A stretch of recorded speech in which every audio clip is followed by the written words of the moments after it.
को पहचान, परमार्थ में जुटना मानव का पहला कर्म है। कर्तव्य पथ पर डटे रहना, यही तो मानव धर्म है, यही तो मानव धर्म है। जी हाँ दोस्तों, हम सभी को कर्तव्य पथ पर डटे रहना है। जो कोरोना वॉरियर्स हम लोगों के लिए हेल्प कर रहे हैं, उनकी हमें हर तरह से मदद करना है, उनको सम्मान देना है। और जो लोग ज़रूरतमंद हमारे आसपास कहीं रह रहे हैं, उनको किसी चीज़ की ज़रूरत है, तो उनको हम लोगों को यथासंभव सहायता पहुंचानी है और अपने कर्तव्य पथ पर डटे रहना है, अपने घर पर डटे रहना है। और जो कोरोना की लड़ाई हमारी सरकार के द्वारा लड़ी जा रही है, उसमें हम सबको सहयोग देना है। आज का हमारा विषय है धर्म। धर्म एक अत्यंत प्राचीन अवधारणा है। संभवतः है कि इतनी प्राचीन है कि जब राज्य भी अस्तित्व में नहीं रहा होगा, उस समय भी धर्म अपने अस्तित्व में था। क्योंकि जब राज्य नहीं था तो नियम और कानून नहीं थे, व्यक्तियों को कर्तव्य और अधिकारों का ज्ञान नहीं था, लेकिन धर्म अपने अस्तित्व में बना हुआ था। और संभवतः इसी के कारण ही व्यक्ति अपने कर्तव्यों का निर्वहन करते रहते थे। वर्तमान समय में धर्म को बड़े औपचारिक रूप में लिया जाता है, बहुत ही आडंबरों के साथ लिया जाता है, लेकिन धर्म आध्यात्म का केंद्र है। धर्म आध्यात्मिकता और धर्म नैतिकता के साथ जुड़ा हुआ है। धर्म अंतरात्मा की वस्तु है। धर्म व्यक्ति के आचरण से संबंधित है। डॉक्टर सर्वपल्ली राधाकृष्णन ने कहा है कि आध्यात्मिकता धर्म का अभिकेंद्र है। धर्म का सार यह है कि वह आत्मा के उन्नयन को अग्रसर करे और आध्यात्मिक पक्ष के साथ में जीवन को धर्म निरपेक्षता की तरफ मोड़े। स्वामी विवेकानंद ने भी यही कहा है कि धर्म मनुष्य में पहले से व्याप्त देवत्व का आध्यात्मिक विस्तार है। इस तरह से स्वामी जी ने भी आध्यात्मिकता और बाह्य औपचारिक धर्म में अंतर किया है। बाह्य औपचारिक धर्म आडंबर युक्त होता है। क्या धर्म छापा, तिलक, दाढ़ी, टोपी, इन सब के माध्यम से ही धर्म की प्राप्ति की जा सकती है? नहीं। इतिहास में धर्म गुरुओं की एक लंबी श्रृंखला रही है, चाहे वो पाइथागोरस हो, चाहे मोहम्मद पैगंबर साहब हो, ईसा मसीह हो, गुरु नानक साहिब हो, मार्टिन लूथर हो, या महावीर स्वामी या गौतम बुद्ध हो। प्रत्येक ने यही कहा है कि सभी मनुष्य में दिव्यता का अंश होता है और उस दिव्यता के अंश का विस्तार धर्म के माध्यम से ही हो सकता है। ऐतिहासिक रूप से धर्म की अवधारणा का अध्ययन किया जाए तो विश्व में विभिन्न भागों में काल, स्थान और संस्कृति के अनुरूप अनेक धर्मों का उद्भव हुआ, उनका विकास हुआ और समय, स्थान और सांस्कृतिक परिस्थितियों, आध्यात्मिक परिस्थितियों में परिवर्तन के साथ साथ धर्मों में भी परिवर्तन हुआ है। भारत भूमि पर भी अनेक धर्मों का उद्भव और विकास हुआ और वह विश्व के अनेक कोनों तक जा पहुंची।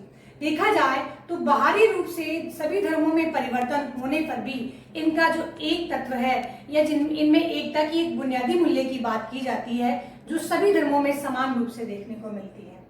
वर्तमान विश्व के सामने एक महत्वपूर्ण समस्या है इन सभी धर्मों के जो आपसी विचारों में सामंजस्य का अभाव है, उसमें संतुलन स्थापित करने की है। और यह विश्व के सामने एक चुनौती है और भारत की राजनीति के सामने तो प्रखर चुनौती के रूप में सामने देखने को मिलती है। धर्म को समझने के लिए अब देखते हैं धर्म का शाब्दिक अर्थ क्या है।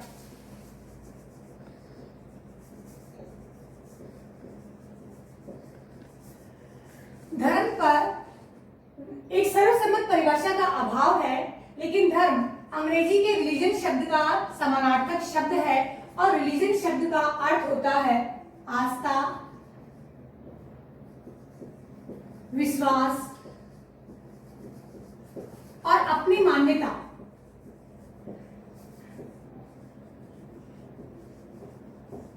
इसी तरह यदि भारतीय साहित्य का अध्ययन करें तो संस्कृत के शब्द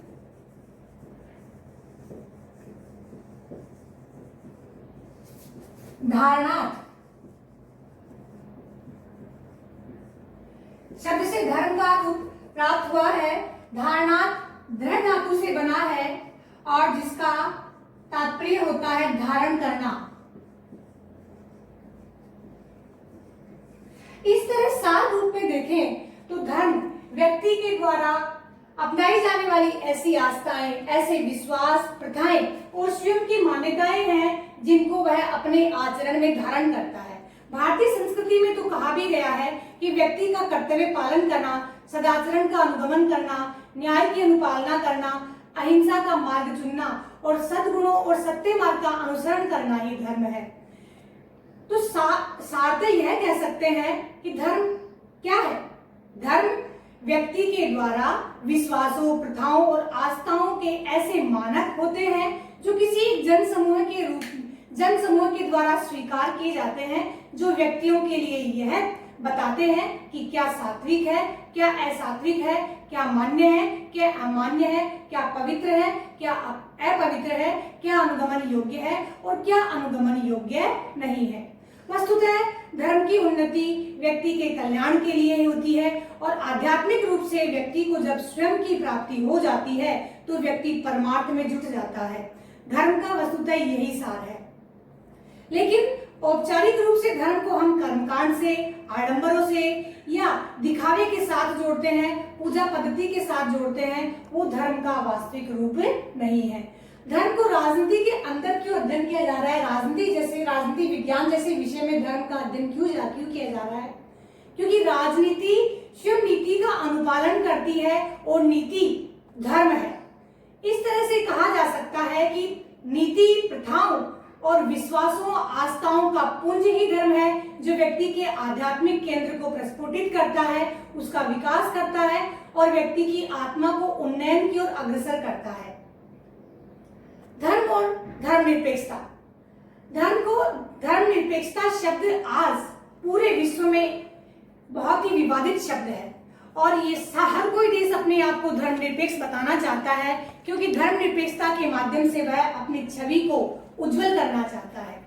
मैं बताना चाहूंगी कि पाश्चात्य देशों में धर्मनिरपेक्षता जो अपनाई जाती है वह और भारत में धर्मनिरपेक्षता अपनाई जाती है, उसमें बुनियादी रूप से काफी अंतर है। सेकुलरिज्म शब्द का अर्थ होता है धर्मनिरपेक्षता। धर्मनिरपेक्षता धर्म से निरपेक्ष होना नहीं बताता। यह धर्म के कर्मकांडों से और किसी राज्य के द्वारा किसी भी व्यक्ति के साथ में धर्मपूर्ण आचरण पर बाधा उत्पन्न न करना या उसके धार्मिक अनुष्ठान में या धार्मिक कार्य में बाधा न उत्पन्न करना ही धर्मनिरपेक्षता है। भारत बहुधर्मीय देश है और यहाँ विभिन्न धर्मों के मतावलंबी निवास करते हैं। परिणाम स्वरूप यहाँ पर धर्मनिरपेक्षता को अपनाया गया है और धर्मनिरपेक्षता के साथ ही भारत अपना चहुमुखी विकास कर सकता है, क्योंकि विभिन्न मतांतरों वाले लोगों का जब समभाव के साथ और समानता के साथ विकास नहीं होगा तो भारत का विकास भी असंभव। सेकुलरिज्म में धर्मनिरपेक्षता भारतीय संविधान में उल्लेखित किया गया है। भारतीय संविधान में अनुच्छेद 25 से 28 तक धार्मिक स्वतंत्रता का वर्णन किया गया है, अर्थात प्रत्येक व्यक्ति को अपने धार्मिक आचरण, धर्म का प्रचार, धार्मिक अनुष्ठान और धार्मिक गतिविधियों को करने की स्वतंत्रता है। किसी व्यक्ति के लिए किसी प्रकार की कोई बाध्यता या कोई जबरदस्ती नहीं है। इसी प्रकार भारतीय संविधान की प्रस्तावना में भी धर्मनिरपेक्षता को स्वीकार किया गया है। धर्मनिरपेक्षता का अर्थ क्या होता है? भारत में समभाव की स्थापना हो सके, विभिन्न मतांतरों के लोगों में, विभिन्न धर्मावलंबियों में किसी प्रकार का कोई भेदभाव न हो, इसीलिए भारतीय संस्कृति की मौलिक अस्मिता को बनाए रखने के लिए धर्मनिरपेक्षता को अपनाया गया है। धर्मनिरपेक्षता सभी लोगों के साथ में, यानी भारत के प्रत्येक नागरिक के साथ किसी प्रकार के राज्य के द्वारा कोई भेदभाव नहीं किया जाएगा और प्रत्येक व्यक्ति को अपना धार्मिक आचरण अपनी इच्छा अनुसार निर्वहन करने का अधिकार है। लेकिन यदि उसके धार्मिक आचरण के द्वारा किसी प्रकार का राज्य विद्रोह या देश के खिलाफ कोई बात होती है, तब वहां पर वह धर्मनिरपेक्षता रूप में कार्य नहीं करता है। यह ऐसी भूमि है जहां विभिन्न धर्मों के लोग एक साथ रहते हैं। यहाँ पर अलग अलग ईश्वर को मानने वाले, ईश्वर को अलग अलग रूपों में मानने वाले लोग बड़ी सहिष्णुता के साथ रहते हैं। यह वो देश है जहाँ होली और ईद साथ मनाई जाती है। यही वो देश है जहाँ वैसाखी के मौके पर लोहड़ी साथ गाई जाती है। यही वो देश है जहाँ अकरम की सवैयां दशरथ और मोहन दोनों के साथ मिलकर खाई जाती है। यही वो धरा है जहाँ सीता की चोली सलमा से सिलवाई जाती है। धार्मिक सहिष्णुता का देश है। यही वह भूमि है जहाँ पर लोग आपस में प्रेम के साथ मिलकर त्योहार मनाते हैं। इसी की इस अनूठी विशेषता धर्मनिरपेक्षता को हम पाश्चात्य संस्कृतियों की, पाश्चात्य देशों की धर्मनिरपेक्षता से पूरी तरीके से अलग कर सकते हैं। यहाँ स्वधर्म का प्रचार करना, स्वधर्म का अनुसरण करना और धर्म अनुसरण के अनुसार धर्म का अनुष्ठान करना और उसका अनुगमन करने की पूरी तरीके से आजादी है। धर्म और नैतिकता, धर्म और नैतिकता, मोरालिटी धर्म के साथ में ही जुड़ी हुई है, क्योंकि सभी धर्मों का मूल लक्ष्य मानव मात्र की सेवा करना है, मानव का कल्याण करना है, आत्मा का विकास करना है और व्यक्ति को अच्छे आचरण और अच्छे सील की तरफ उत्साहित करना है, अग्रसर करना है। धर्म अपने आध्यात्मिक पुरुषों के द्वारा प्रतिपादित जो वचन होते हैं उसे ही नैतिकता का मार्ग मानता है। लेकिन हमें देखने को मिलता है कि एक धर्म के द्वारा किए जाने वाले कृत्यों को दूसरे धर्म के द्वारा घृणा की दृष्टि से देखा जाता है। हमने पहले भी अभी कहा कि मूलतः इन सभी धर्मों में एकाकार रूप देखने को मिलता है, बहुत इनके मूल्यों में मूलतः समानता देखने को मिलती है। उसके बावजूद भी इन धर्मों के बाहरी रूप में एकता स्थापित नहीं है। इसका कारण, मूल कारण यह है कि धर्म और नैतिकता में सामंजस्य नहीं है। नैतिकता के अलग अलग मापदंड नहीं है। जिस प्रकार से विज्ञान किसी एक देश की धरोहर नहीं है, विज्ञान सार्वभौमिक होता है, उसी प्रकार नैतिकता भी सार्वभौमिक होती है। और यदि कोई धर्म यह दावा करता है कि वह सत्य का अनुगामी है, तो उसे सभी को एक स्थल पर लाकर समानता के साथ व्यवहार करने के लिए और स्व विकास के लिए अग्रसर करने का मार्ग प्रशस्त करना होगा। तभी हम नैतिकतापूर्ण उस धर्म का आचरण मान सकते हैं। यह संभव है कि विभिन्न देशों में विभिन्न धर्मों की अलग अलग मान्यताएं, प्रथाएं एवं आस्थाएं होती हैं, लेकिन नैतिकता किसी देश काल की परिधि की सीमा में बंधी हुई नहीं होती है। नैतिकता सार्वभौमिक होती है। समभाव रखना, दया, करुणा, अहिंसा, सत्य का अनुगमन करना, ऐसे नैतिक नियम हैं जो किसी देश काल की सीमाओं से नहीं बंधे होते हैं। इस तरह से धर्म जब नैतिकता के साथ में संयुग्मित होकर समान मूल्यों के साथ में, ऐसे विशिष्ट मूल्यों के साथ में एक श्रेष्ठ राज्य की स्थापना की जा सके जो धर्म और नैतिकता से किसी राष्ट्र का मार्ग प्रशस्त कर सके। बच्चों, आज की क्लास में हमने धर्म का शाब्दिक अर्थ जाना और धर्म और धर्मनिरपेक्षता, धर्म और नैतिकता से संबंध देखा। आप लोगों को होमवर्क में शॉर्ट नोट्स बनाकर धर्म और नैतिकता से संबंध, धर्म और धर्मनिरपेक्षता, धर्म का शाब्दिक अर्थ क्या है, इस तरह से शॉर्ट नोट्स बनाने हैं और क्वेश्चंस बनाकर इनको घर पे सॉल्व करना है आप लोगों को।